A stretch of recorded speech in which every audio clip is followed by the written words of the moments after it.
Everybody know that this will be recorded. I will be recording this. I am recording. Good morning, good afternoon, good evening, depending on where you are in the world. My name is Tanya Sadowski, and I am the program coordinator at the Community Solution Education System.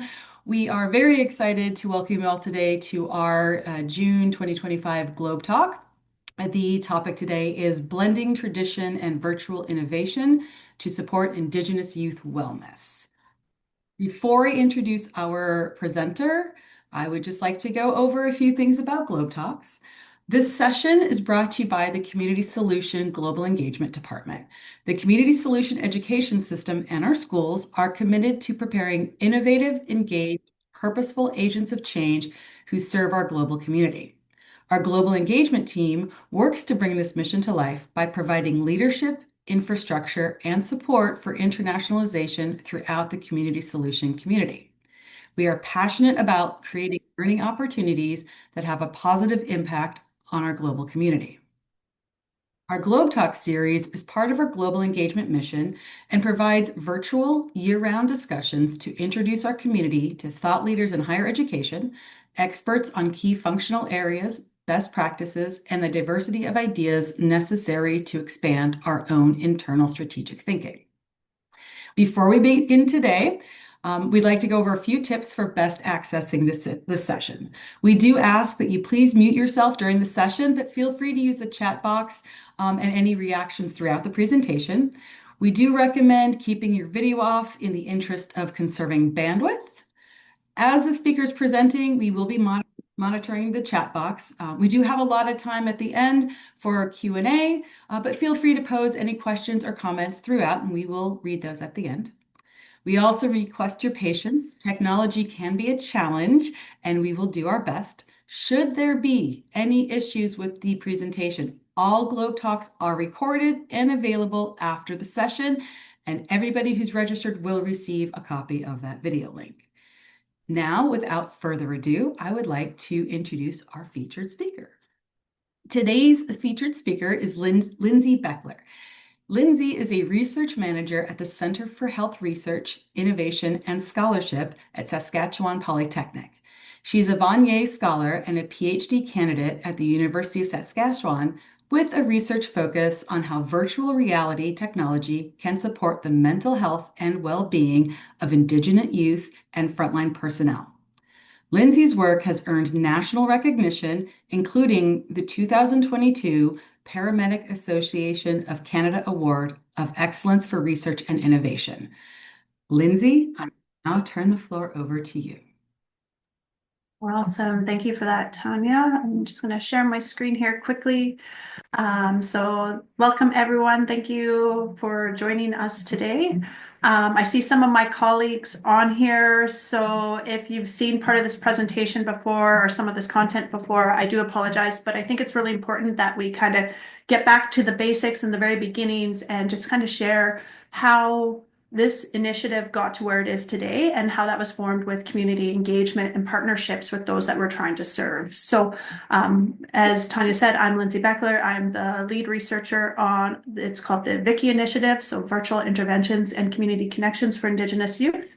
And we are just striving to enhance overall well-being of Indigenous youth living in rural and remote communities across Saskatchewan, looking to expand Canada-wide and internationally, but just looking at how we can offer additional innovative resources to help promote living well. Living your best life is kind of how the youth are most receptive to this as we go about it. So just talk a little bit about the initiative, how it came to be, and what direction we're heading and how this could look at a global level and potentially some of the ideas that can be translated to other populations overall, youth overall. And I think it's a really great approach that brings a new level of engagement in for individuals that normally wouldn't engage in this type of work or seek out mental health care that everyone would benefit from. So my background is in paramedicine, and I used to serve northern rural and remote communities. And so that's really where my interest in this topic or this area is rooted. So when Tanya was introducing me, it was this project, and then using VR also to support mental health and well-being of police and paramedics or other frontline personnel. So when I had the opportunity to do research, I reflected back not so much on clinical practices, but really on systemic barriers that I'd encountered on the front lines, and thinking this would be a great opportunity to dig a little deeper to try to find innovative solutions or way to overcome those barriers to support the greater population where we were seeing those barriers exist. So as a paramedic in northern Saskatchewan, I did serve many Indigenous communities. Um, for those that are not from Saskatchewan or that don't know much about the Indigenous populations in Saskatchewan or Canada, these are the original inhabitants of the land, and they're made up of three distinct groups. So it's the First Nations, Métis, and Inuit. And Indigenous communities are really known, are really do maintain rich cultural traditions and languages, and their ways of life are very deeply connected with the land and the natural environment. So there are many different Indigenous cultures, and I don't try to group everyone into one definition or one group, but there are a lot of commonalities across the cultures, and that's that connection to the land and Indigenous languages.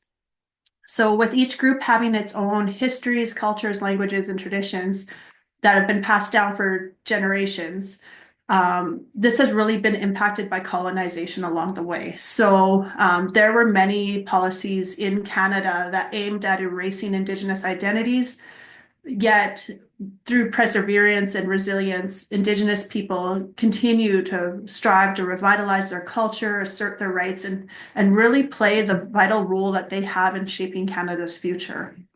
So as when I was working in northern Saskatchewan, I had witnessed a lot of barriers to care faced by people living in the smaller communities, the really remote communities, and things now that I live more urban that are often taken for granted. Just when I was working up north, really saw firsthand how they're not accessible or not readily available, and how that really creates additional challenges for those who require the additional supports or would benefit from it. So I started digging a little deeper into this, and as I did, it became apparent that although Indigenous Canadians represent only a fraction of our national population at this point, the suicide rates of Indigenous youth are actually 5 to 6 times greater than those of non-Indigenous youth. And so that really shows kind of that disparity that's being faced there. And on top of that, there are higher rates of drug and alcohol misuse in many of these Indigenous that are deeply rooted in those lasting impacts of residential schools. For those who are aware, that was part of the colonialism and intergenerational trauma. So that really resulted in that intergenerational trauma, which ultimately disrupted family structures, it suppressed cultural identity, and exposed generations to abuse and neglect. So there's these complex cycles of grief, loss, and coping through substance use that we're trying to address or that we're dealing with today or experiencing today. So the reality of these statistics and all these challenges and some of the circumstances that I witnessed firsthand as a paramedic is really what motivated me once I entered this role as research manager to explore different culturally grounded approaches to honor Indigenous strengths, healing practices, and community-led solutions, while trying to incorporate some of this innovative technology and leverage it to help connect people from where they are to where they need to be. And that's not just physically, but emotionally, culturally, and spiritually as well. And trying to achieve that without always having to leave your community. So this was the first community that partnered with me. This is La Loche, Saskatchewan. And I reached out to them because they unfortunately the small community experienced a school shooting in their high school in January 2016 that left 4 people dead and 7 people injured. And just thinking of such a small community and my experiences as a paramedic and what it would take to overcome that and start the healing process. But then you think of all the compounding trauma and ongoing trauma. And so looking at there would be a need for additional supports. What does that look like, and what would be most beneficial to the youth in this community? And so really, Just tried to focus on outlining existing mental health supports and the status of well-being within the community to begin, and then identifying service gaps through the perspectives of the community members. So to do that, we conducted 18 interviews and 6 focus groups and really tried to get a good understanding from the community perspective of what current circumstances and current mental health look like, and really try to start envisioning a brighter future or a healthy future, and what was required and what resources would support that. So yeah, we've started with the outline and identify. So really just trying to collect that data. So phase 1 was really a data collection phase and just trying to gain a better understanding.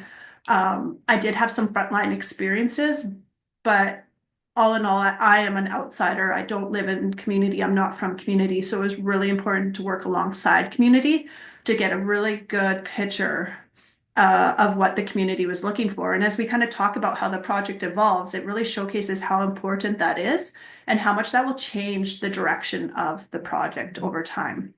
So phase 1 was outline and identify. And now we're transitioning into phase 2, which is explore and develop. So based on what we found, now we're actually exploring different options, innovative approaches, and starting to develop and trial them. So it's really exciting, the work we're going into next year. The next 3 slides are brief summaries of what we learned from our educators, clinicians, and youth participants throughout that phase 1 of data collection. And I think it's important to share that because really honoring the experiences and the stories that community members shared with us. I think it's really important, and to share that through their voices. So being a teacher in the northern rural communities is really, it entails a lot more than just teaching the curriculum. In speaking with teachers and their students, it was evident that teachers really become these trusted confidants for students. And the quotes that you see here are some of the things that the teachers shared about the current state of mental health of the youth in their community. And they're really raw insights to the lived experiences of their students. So this is the reality in the community. And teachers spoke at length about the living conditions of some of the students and added responsibilities that many of them carry. And it really stuck out to me that one teacher said, when that's a normal part of your society, how do you develop positive habits and patterns? And so really kind of talking about getting a little bit stuck in that cycle and that intergenerational trauma, and how do we break through that and start fostering healthier cycles and lifestyles. Local clinicians shared how they felt the current mental health crisis interlaced with histories of trauma perpetuated by colonial legacies. So you'll really see that history and colonialism and the long-lasting impacts of that shining through in some of these findings. Participants, so the clinicians that participated, really indicated that growing up in trauma-prone environments limits one's ability to thrive or move forward, and it provokes this state of inertia or inability to break through these social barriers. A lot of the clinicians also spoke to how traumatic experiences have long-lasting and far-reaching effects from generation to generation. There's tons of research on this, and there was tons of history in Canada that perpetuates this and caused this. So just really digging into, from a clinician viewpoint, that sense of dilemma or criticizing the design and approach to mental health care as being untailored or not able to meet the needs of this specific population. So as you can see on the bottom, in the middle and the bottom left is a lot of the clinicians were actually quite frustrated surrounding how they felt they were actually perpetuating a system designed to fail. So like, I'm actually quite frustrated. I feel like I'm perpetuating a system designed to fail and has failed for 20, 30, 40 years, and we're still perpetuating it. And I'd like to know why we're doing something that doesn't work. And they were really calling for a new approach. It's interesting because when I first went in there with my narrow paramedic lens, I was like, we're going to take this VR headset and we're going to offer counseling through it. And that's the access to care that's going to enhance mental health and well-being. Thank goodness we did phase 1 because youth are really not interested in it. And as you can see in the middle quote here, the counselors say, the counselors we have are not being accessed. We don't need more counselors. We need a different approach. And so that again highlights the importance of working alongside community, or those that you're trying to tailor the research that you're doing to, or the work you're doing to, just to make sure that we're actually meeting the needs of those that are the intended recipients, or the clients, or the patients, whatever the case may be in your instance. And then, of course, we captured the voice of the youth, and this took a couple tries and some building of trust. At first, I thought youth like to hang out with their buddies, so we tried some focus groups. It was pretty much crickets, not a whole lot of data was collected, a little bit here and there. So I took the time to visit the community a few more times, took a headset up and just started building some relationships, and then invited youth to come in for interviews, either by themselves or with a friend, whichever made them more comfortable. And we ended up conducting, oh my goodness, I think it was 8, 9 interviews that day. And it was a revolving door. I was there the full day until the school basically kicked us out. And it was really interesting to hear what the youth had to share, and how most of them, if not all of them, felt that they themselves wouldn't necessarily benefit from resources labeled as mental health support. But as you talked a little bit more to them, they're like, oh, maybe my brother would have benefited from this because he died by suicide last year. Or I wish this existed when, like, my brother, he talked about his brother who got tangled up in gang activity and was murdered in their home. And this youth is like, maybe this would have kept him out of that. And the youth went on to talk about how that led to his mom kind of getting lost in her grief and turning to alcohol. And so then he lost his closest confidant as well. But that youth himself couldn't see personal benefits to seeking mental health care and engaging in it. So it was really interesting to kind of hear those perspectives and that disconnect. And then looking at, okay, so there's youth that would benefit from mental health and wellness resources or strategies, but aren't necessarily seeking mental health care. So how can we have wellness resources that engage youth and maybe attract youth that normally wouldn't reach out for this, but would benefit from it? And then it was interesting too, because a lot of youth claimed that their culture didn't impact their well-being to a large extent, or they didn't know much about their culture. But as you can see in a couple of these quotes, culture is really woven into their practices or what brings them comfort and a sense of safety. The quote in the middle, like my grandma, she's fluent in Dene, which is the Indigenous language. So like people tell me that when you pray in Dene, it's just powerful. This is what grandma tells me. So whenever I'm feeling sad, I tried to talk to her and she just prayed to me in Dene. And after that, I feel okay, happier, you know. So it really brings that sense of comfort and safety to that individual. When we went to make our very first VR video, it was interesting because I told the youth, I'm like, here's the equipment, we're here for you. We're going to create whatever you want or what you want to kind of share about your community or brings you happiness in your community. And we're going to create it on the special camera, and then we'll put it in the VR headset. And the video turned into, the youth took us out into the bush in the middle of the night on quads, and we had a big campfire because they wanted to recreate the essence of sitting around the campfire storytelling with elders, which is very traditional to Indigenous cultures. So the first component of the video is us all around the fire, and then it transitions to the lake, and they picked a local elder to recall the local legend of the lake monster in Dene, the Indigenous language, with subtitles on the bottom. And then as he finishes telling that, it transitions back to us around the fire. So this is the story or the first VR segment that was created by the youth, and everything about it's fully embedded within culture. And so I think that's just an example of how much culture impacts and supports mental health and well-being and kind of brings together all those components beyond counseling. And so that's really started to shift instead of just this clinical view or single approach to taking a more holistic approach to what the goals were with this initiative and what it would look like, and just trusting in the youth and following their direction. So everything that we did with all the data we collected, it really identified key pillars that were key pillars to enhancing well-being of Indigenous youth living in these remote and rural communities. And I think the key pillars would benefit the mental health and well-being of any youth, of really any individual.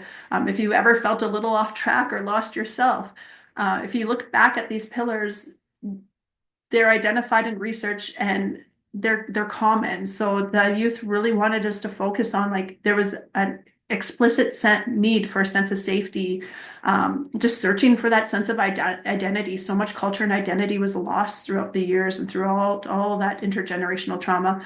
And then a sense of belonging, and it was all encompassed in a need for community. And so These findings really altered the trajectory of the project. Like I said, I came in with a very narrow focus and idea in my head.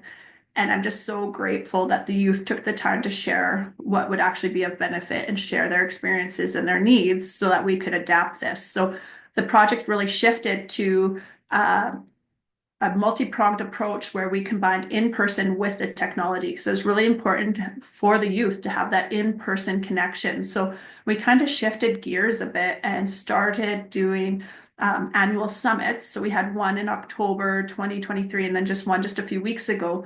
But we have these provincial summits where we bring youth from multiple communities together and they can start building that community. And we introduce a whole bunch of different wellness techniques and strategies, but it also allows them to connect with one another. And then we use the technology to try to help foster those learnings and those relationships so that they can continue to grow and embrace healthy lifestyles or resources.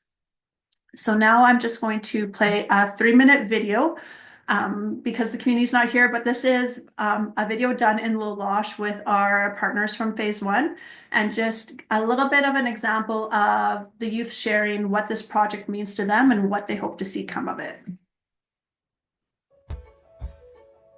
Saskatchewan Polytechnic researchers. Sorry, I'm going to turn it up just a little bit. Are partnering with rural, remote, and northern communities to co-create virtual reality resources that will enhance the well-being of Indigenous youth across Canada. We are doing this by building a combination of in-person and virtual wellness supports that offer real-time interaction, provide opportunities to connect with culture, increase access to counseling and support groups, and offer informative sessions addressing specific community safety concerns. Technology is a huge promoter right now for the youth and stuff. The kids can just throw on a headset and be able to connect with other kids or other people. I think it's a huge, huge asset. Because, you know, a lot of people I've noticed right now, like the in-person communication can be tricky.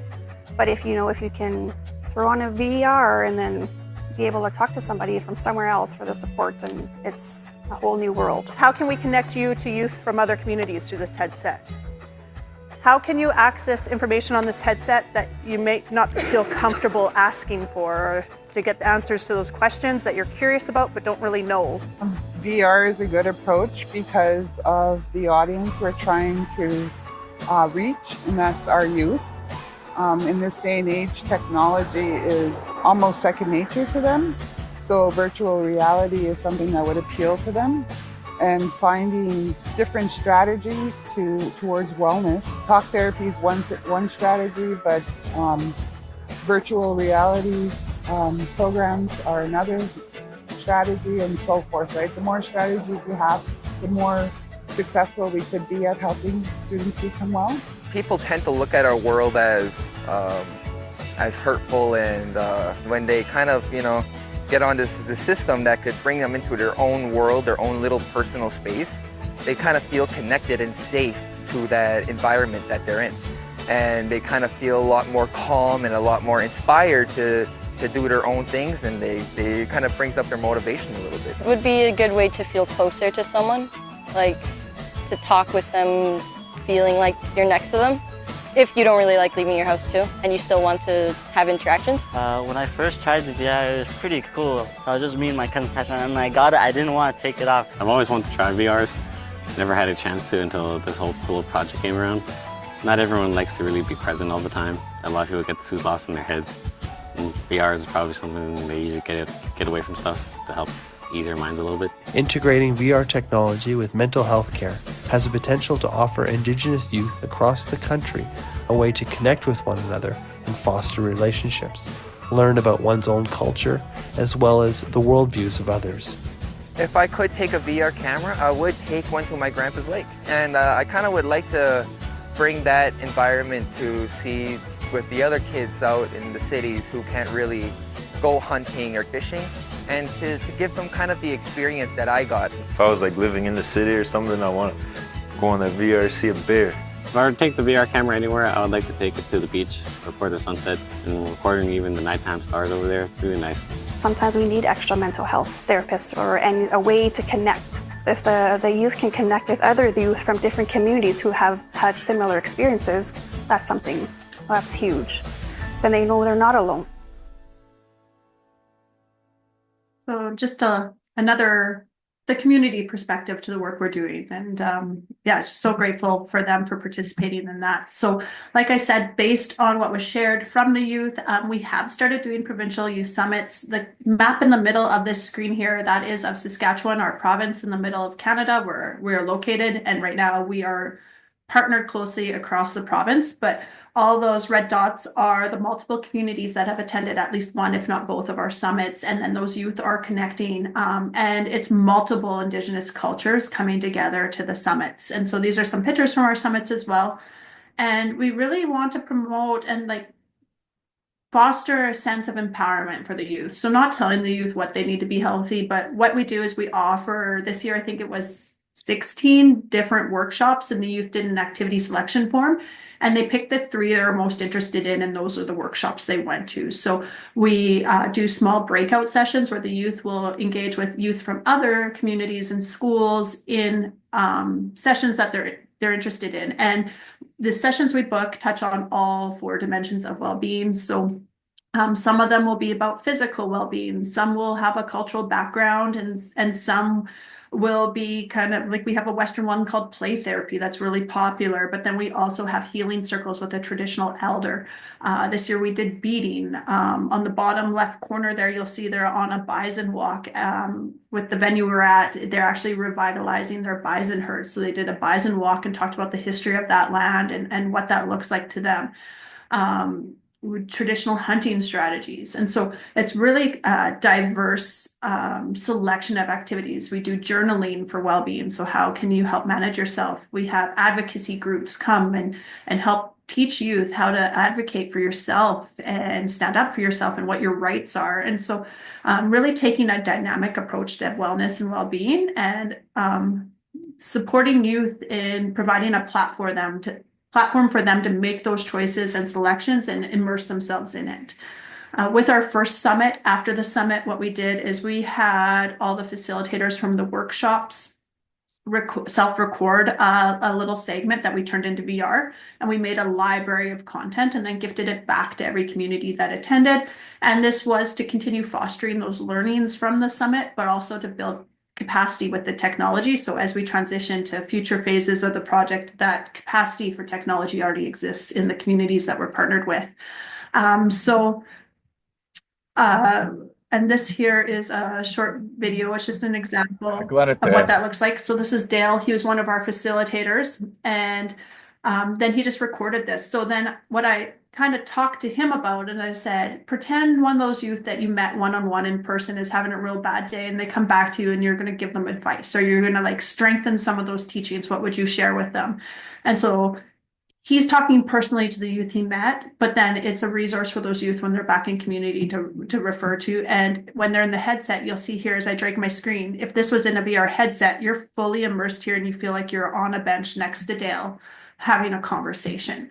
And so this is using VR, but this is pre-recorded. And our next phase, we actually just confirmed research funding that next school year we'll be partnering with communities, and we'll actually be, now from the summit we just had, building on those learning, but using a live time platform. So the youth will re-engage live time using the VR headsets across communities to continue immersing themselves in some of those teachings and strategies and sessions that we introduced at the summit, and to continue building those healthy lifestyles and approaches. So we're really excited to give this a try, and we're going to be measuring a lot on or collecting data to try to have a better understanding of in-person engagement versus using the VR technology and kind of the efficacy of that, and if we're achieving what we're hoping for. So yes, our next stage is trialing and using real-time VR platforms to provide these supports. And like I said, it's just that comparison, but then also enhancing access to different resources that normally wouldn't be accessible in community. So we are hypothesizing that by leveraging this technology to address gaps and enhance available supports, it will enhance the number of youth actively engaging in wellness practices. So again, youth that normally maybe wouldn't seek out if we're like, we're having a mental health care day, not to stigmatize it at all, but normally if you promote something, and this was the title, even when I was coming to community, we would have few youth attend or join us. But if we came in and we said, we're using virtual reality and we're exploring how you can do this to live your best life or better connect, we had larger groups of youth engaged or be attracted to kind of explore it and check it out. And so really exploring that and just seeing how the engagement persists throughout the trial and if it's a successful approach to offering some of these supports and resources. So some of the things that we'll be offering throughout the trial and exploring is, it is an interactive social platform. So really excited that youth from different communities continue to interact this way. And we are going to have times where they just come in for a social engagement where there's not a huge agenda and the youth can just interact with one another, but knowing it's a safe platform and there's nobody in there pretending to be something that or someone they're not. As there's a lot of dangers also associated when we're talking about that kind of internet connection to offer educational content. So some of the things where some of the youth are too scared to ask certain questions. Maybe the teacher in that course is an auntie or has relation, or you're too embarrassed to ask about it because it's a very small community. So trying to tackle some of those educational points and be able to offer that information in a way that it's accessible privately or just kind of globally or generically to the group, that you don't have to be embarrassed to ask or access it. Really popular is the role model sharing. So identifying and relating to someone, sharing their experiences and seeing their resilience and how they overcame, and that there is more out there to life, and just kind of enhancing that sense of hope and purpose. A lot of our research results indicated a huge sense of hopelessness among many of the youth. And so just trying to address that. Again, we're going to be doing this through synchronous workshops. The youth really wanted to share about their community. Some of them were tired of their community being showcased in a negative light, which is often the case with media, because you always want to kind of, media and news are always highlighting the negatives. And so they want to capture their communities in a positive life. And that video that I just showed earlier, that's La Loche. It's a beautiful community. It's gorgeous there. And the youth, and I didn't notice until they mentioned it, but they're like, every time we're in the media, it is footage from the shooting in 2016 in January, where it's -40, it's gray, it's miserable. And that's how everybody knows our community. But that's not their community. Yeah, winters are snowy and cold, but it's a beautiful community. It has abundance of fish. It has beautiful lakes. The foliage is gorgeous. And the land is incredible. And so it's really interesting that even when it's not that season, that's still how it's portrayed in the media. So really looking to build kind of that pride and belonging in your community. And I think that's really important.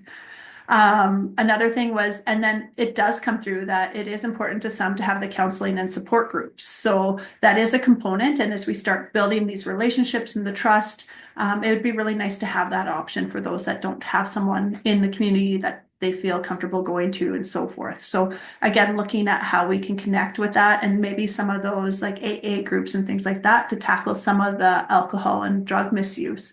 And again, that also has an educational component. So there's lots of opportunity here. Just last week, I met with a gentleman from New Zealand. So we've been talking about our projects, and he works with Indigenous youth, the Maori youth, from southern New Zealand. And again, just struggling with that sense of identity. And so their approach to building that is digital art. And when he showed me the work they're doing, like mind-blowing, beautiful, incredible work. And then when I showed about the VR, he's like, this is so exciting. And so now we're planning and we're working together that next year during this trial to align some times where the youth from New Zealand and Saskatchewan meet in virtual reality and share the work they're doing. So the youth in the VR would share about their communities and maybe some of the segments and recordings they had created. And then the Maori youth could actually upload their digital art and share about their cultural. So the digital art they're doing is about the existence of Maori people and like the beginning times and those stories, and they're co-creating with elders. So how interesting is that? And maybe it would motivate our youth to want to take on a project like that to work with elders here. So again, that transfer of knowledge, and the communities have so many similarities or so much interest. So again, really breaking down those barriers and that sense of isolation and building that belonging and community among youth and different populations. So this is just a recording here. This is the platform we're using. It's just a little trailer of it. We've decided to use Engaged because it's the only virtual reality platform with the security level that we require for this project and to be approved through ethics for research that we know of at this time. Initially, the plan was to develop and create a VR platform, but that's very expensive. And so for our funding the first time, we were trialing this one and really trying to understand, do we actually need to build a new one? Is this one adequate? How was the engagement level? Is this even feasible or sustainable long term? And just looking at what this platform could offer and maybe where the gaps and challenges are with using an existing platform as well. This company has been really good, and they're great about adapting and building content as required. And so we're quite excited to do this trial. And then we've been working with other research groups as well that have very similar objectives and goals, but they're taking different approaches. Maybe it's a higher focus on curriculum. But in the end, it all benefits and reaches rural and remote communities that otherwise wouldn't have access. And so really trying to partner to engage that synergistic advancement of the projects rather than just working in silos. So there's a lot of partnerships coming from this initiative, and it's really exciting and to see and imagine what it could turn into. And if we put all the knowledge that we're collecting together, what resources could be created and how the technology could really be used at its fullest. Because I do believe the possibilities are endless, and it's quite exciting to see what we might be able to implement as soon as next school year with this trial coming up. So with that, that is the conclusion of the formal presentation. I invite you all to visit our website, www.VICCIY.ca. That's Virtual Interventions Community Connections for Indigenous Youth. When you visit that website, there's a pop-up to sign up for our newsletter. It's quarterly, like 3 to 4 times a year. It depends how much we have going on. But it just gives some updates on the initiative. And the website itself has a library of all our 360 videos. It shows all the different communities we've partnered with. And we post even like this, the recording of this presentation will be posted on it. So it's a really good way to kind of stay up to speed and up to date if you're interested in this project. We are always open to meeting with others, talking about partnerships, opportunity for collaboration, how we can leverage this work and how we can support the work of others through our lessons learned, because there are so many lessons learned, and just working with other groups that are engaging in virtual reality. Sometimes you hit a barrier, and so why should another team have to experience the same thing? So those conversations where you're just talking about your experiences and ideas, there's so much benefit to it, and I think it really offers opportunity for everyone involved to advance. So always open to those conversations as well. So with that, I will stop sharing for now. And hand it back to you, Tanya. Awesome. Thank you so much. That was absolutely an incredible and inspiring presentation, truly. Thank you so much, Lindsey. At this point, if anybody has any comments or questions for Lindsey, we did get a couple in the chat, really just saying thank you for this presentation. And it was great and knowledgeable, which I couldn't agree with more. So if anybody has any questions or comments, you can unmute yourself, you can raise your hand, put it in the chat. We are here. Yeah, but really, truly inspiring. So thank you so much. Yeah, no, and thank you for everyone that gave their time to learn a little bit more about it today. I do appreciate the opportunity to share. Thank you so much. Yes, just another comment. Thank you, Lindsey. Great presentation and very inspiring work. Awesome. Great. Well, If nobody has any questions, I think the general consensus is thank you, thank you, thank you. We have now reached the conclusion of this June 2025 Globe Talk. Again, Lindsey, thank you so much. Please feel free to join us, everybody, for our next upcoming Globe Talk, and you will all receive a copy of this presentation, and possibly along with some other resources from Lindsey. Thank you all so much.